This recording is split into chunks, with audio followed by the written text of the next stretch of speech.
السلام عليكم ورحمة الله وبركاته. الحمد لله رب العالمين، الصلاة والسلام على سيد المرسلين وعلى آله وصحابه أجمعين. ইসলামী আন্দোলন বাংলাদেশের উদ্যোগে আয়োজিত ঐতিহাসিক সৌরবাদী উদ্যানে আজকের এই জনসমুদ্রের সংগ্রামী সভাপতি, ইসলামী আন্দোলন বাংলাদেশের সংগ্রামী আমির মুফতি সৈয়দ মোহাম্মদ রেজাউল করিম পীর সাহেব চরমনাই, মঞ্চ ভূমিষ্ঠ জাতীয় নেতৃবৃন্দ, সাংবাদিক বন্ধুগণ, আজকের এই সৌরবাদী উদ্যান সহ রাজধানী ঢাকা গলিতে গলিতে উপচে পড়া জনসমুদ্রের সংগ্রামী জনতা এবং প্রিয় দেশবাসী, মহান আল্লাহ তাআলার দরবারে আপনাদের সকলকে নিয়ে আমরা আরেকবার স্বস্তির সাথে মহান আল্লাহর শুকরিয়া আদায় করছি। আলহামদুলিল্লাহ। এই কারণে বাংলাদেশের ইতিহাসে, রাজনীতির ইতিহাসে আজকের দিন এক ঐতিহাসিক দিন। কেন ঐতিহাসিক দিন? মুসলিম উম্মাহর নেতৃত্বদানকারী দেশপ্রেমিক সকল ইসলামিক দল, ব্যক্তিত্ব, স্কলারদের মধ্যে ভিন্নমত থাকা সত্ত্বেও আজকে একটি ঐতিহাসিক ঐক্যের যে পরিবেশ এবং সম্ভাবনা দেখা দিয়েছে, সৈয়দ মোহাম্মদ রেজাউল করিমের আহ্বানে আজকের ঐতিহাসিক মঞ্চে যারা বসে আছেন তার হচ্ছে এই ঐক্যের মহাকাণ্ডারী। আজকে নেতৃবৃন্দের উপস্থিতি এবং পীর সাহেবের সংগ্রামী ভূমিকায় তিনি আজকে নতুন ইতিহাসের ইতিহাসে তার নাম সংরক্ষণে রাখা থাকবে।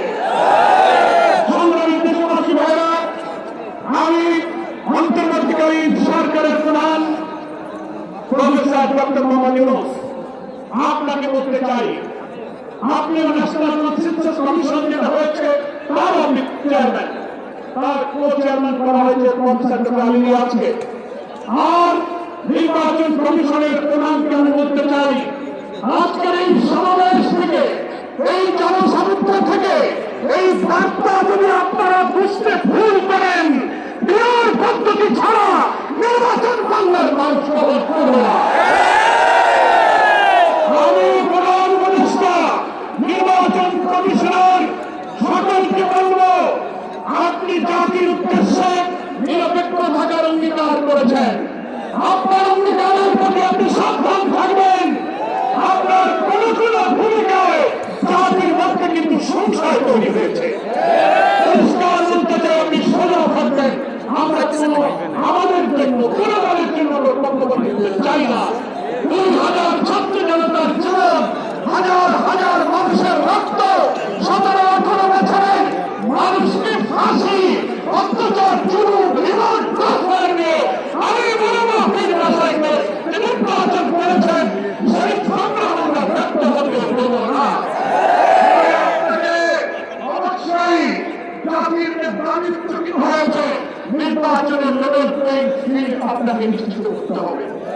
আপনি জাতির কাছে, জাতির উদ্দেশ্যে ভাষণে একটা কথা বলবেন, হেড অফ দি গভর্নমেন্ট একটা কথা বলবেন, রাষ্ট্রের টেলিভিশনে একটা কথা বলবেন, কোন একটা দলের কাছে আলোচনায় গিয়ে সে কথা আপনি ভুলে যাবেন। এটা নিরপেক্ষ বন্ধ হয়েছে। আপনি শুনে থাকবেন, রাজনৈতিক সংগ্রামে আপনি রস করেন, ওই চক্রের অধিকার সবার আছে, কিন্তু আপনি এক জায়গায় কথা বলে বক্তব্য করবেন কেন? আপনাকে জাতির সামনে আসতে হবে, সকল দলের সাথে বসে আপনি বলবেন আমাদের এই অসুবিধা, আসুন আমরা সবাই মিলে আছি। কিন্তু আপনার এই ভূমিকার প্রশ্ন তৈরি হয়েছে, আগামী 8-10 মাস পরে যদি নির্বাচন হয় আপনি সেটা থাকবেন কিনা, আপনাকে এই 8 মাসে আপনাকে নির্বাচনের আগে যে শর্ত, মানবতা বিরোধী গণহত্যাকারীদের বিচার অবশ্যই দ্রুত দৃশ্যমান করতে হবে। দিল্লি দিবসে দিল্লির বাংলার শেখ হাসিনা এই বাংলাদেশকে আবার উস্কানি দিয়ে ভারতের সেবা দেশে পরিণত করার ষড়যন্ত্র করছে। অবিলম্বে নির্বাচনের আগে এই বিচার আমরা দৃশ্যমান দেখতে চাই। সংস্কারের ব্যাপারে অনেকে জেলা দিচ্ছে, ইলেকশন সংস্কার একসাথে হবে, ক্ষমতায়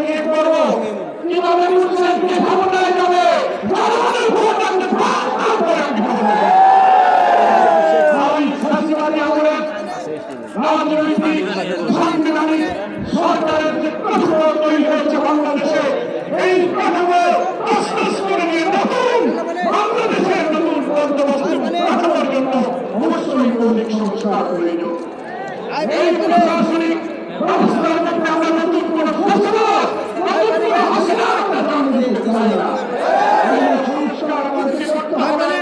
আন্দোলনের শ্রমিক আহত যারা তাদের চিকিৎসা করতে হবে, প্রবাসী 1 কোটি 10 লক্ষ ভোটার, তাদেরকে ভোটাধিকারের ব্যাপারে আপনাকে নিশ্চিত করতে হবে।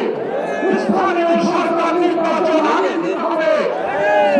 সনদ এবং ঘোষণাপত্র অবশ্যই জুলাই বিপ্লবের বার্ষিকী আমরা 1 তারিখ থেকে আমি পালন করবো। এর মধ্যেই জুলাই সনদ এবং জুলাই ঘোষণাপত্র আপনাকে বাস্তবায়ন করতে হবে।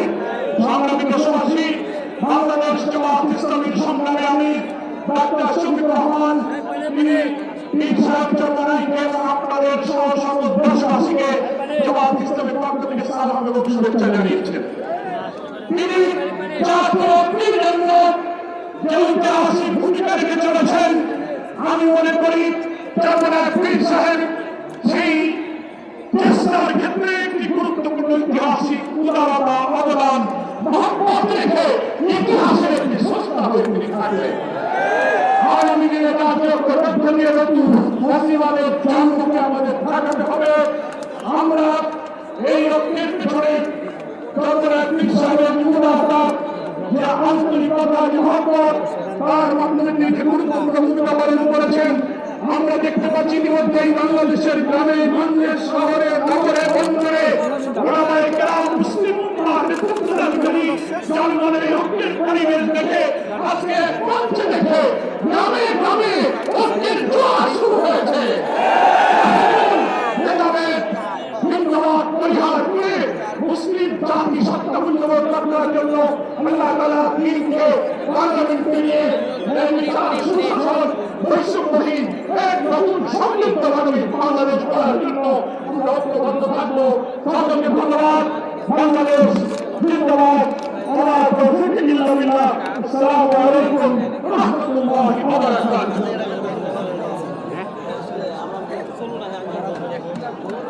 সকলের হাতে হাত পাকা এবং পাকা নিয়ে